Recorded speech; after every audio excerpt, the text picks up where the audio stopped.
Men versus women, who are the predators out of the two sexes? That's what we're going to be talking about today. Here is the truth no one wants to talk about, right? Both sexes prey on each other in different form. That's just the reality of the situation. Yes. When we talk about predatory, right? Men prey on women, women prey on men, especially when both of the sexes want what they want, they can have it in a genuine way. They use different tactics, different strategies. Yes. Like for example, men, when they want a woman and they can't have that woman, guess what? What do they use? Sometimes they use physical intimidation. Yes. They use force. They use sexual pressure, right? And volume, right? They use fear to get compliance. That's just the reality of the situation. And when we talk about women, right?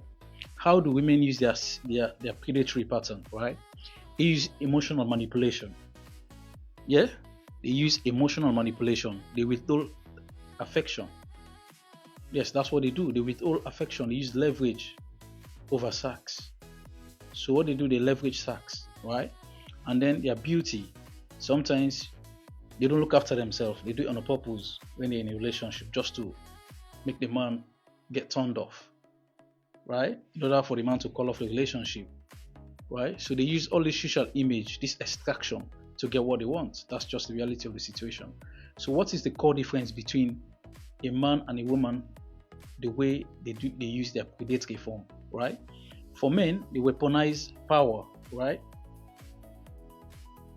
Men weaponize physical, put it that way, physical pressure, right?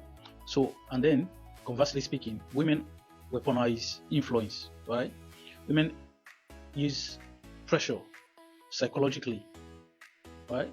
And then that's how both sexes operate.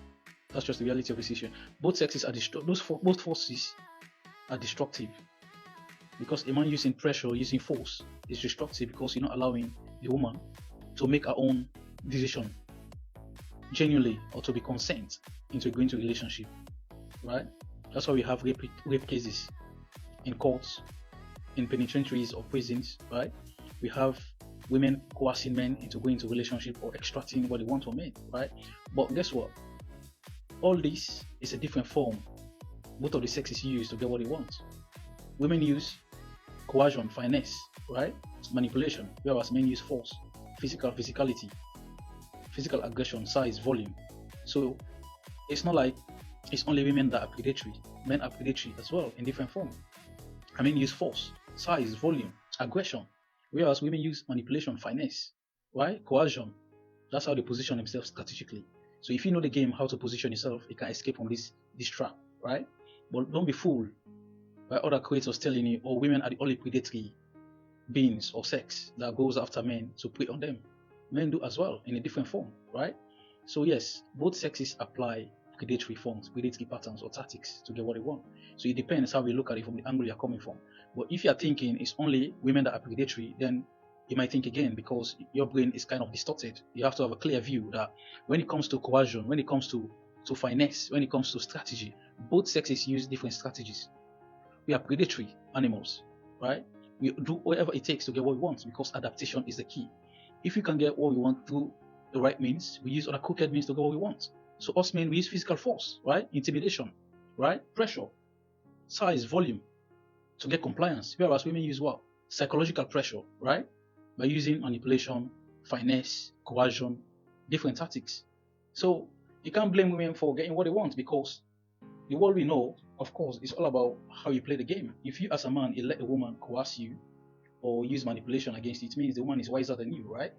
So the same thing goes to a man. If you are able to dominate a woman by using minimal force, and sometimes may even overdo it in a very physical way, they don't even use manipulation because we are not good at that, right? We use logical means to do things, so we know for sure there's no need for us to be more manipulative, using coercion, using all these tactics of finesse to get a woman. Some men go physically. If the woman refuses them, guess what? Either they murder the woman, or they take her by physical force, or rape, or do whatever they want. So it's a different form. So it all depends how you look at the situation, right? Let's get the understanding that the whole essence of life is all about two people coming together to form a relationship. Because most of the dating coaches, what they don't understand, women are different, men are different. There are so many good men out there, there are so many good women out there, right? It all depends how you choose, who you go for. if you strip down into bare minimum, the essential, into basics, right? I know that when you're choosing a partner, it's not based on material things. Half of the problem is being solved because most of women, they choose men based off of material stuff, right? You don't choose based off what a man is in the true core essence of the human being. And that's the problem we're having. And the same thing goes to us men. Our problem is we base mostly our choosing based on physical attraction. And sometimes it's quite deceiving because even that physical attraction at some point, right, it declines. As we all know, as a woman ages, no matter how beautiful she is, she doesn't look the same as she used to be when she's young, when she was young, right? She doesn't look the same. So if you choose a woman based on just her beauty, that's very shallow-minded thinking, right? And most men will make that mistake all the time. I myself am a victim. I've chosen women in most cases based on their looks, their physical attraction. And when I get to know them, their character is so bad. And it's too late. By the time you want to reverse the situation, the damage has already been done because you already get attached, your emotions are attached. Now for you to detach, it takes so much time, right? So yes, so we have to have this clear thinking to understand that the fault is not based on only one side. It's on both sides. Women have their own faults, and us men, we have our own faults. So the understanding has to come from both sides to have a middle ground in order to form a very healthy relationship. And that's the key thing most men are missing, most even dating coaches and female dating coaches are missing. They think, oh, avoid men are bad, avoid women, women are bad. If that's the mindset all of us are going with, then guess what? We can't resolve any situation to have amicable relationships. And that's the problem we are facing in the society right now. So that's why people like us are stepping up to the plate to sensitize and educate people about finding the right partner in a very ethical way to form a genuine relationship both of you are going to enjoy for the long term. Yes, that's how we're going to understand both sexes to form a healthy, thriving relationship.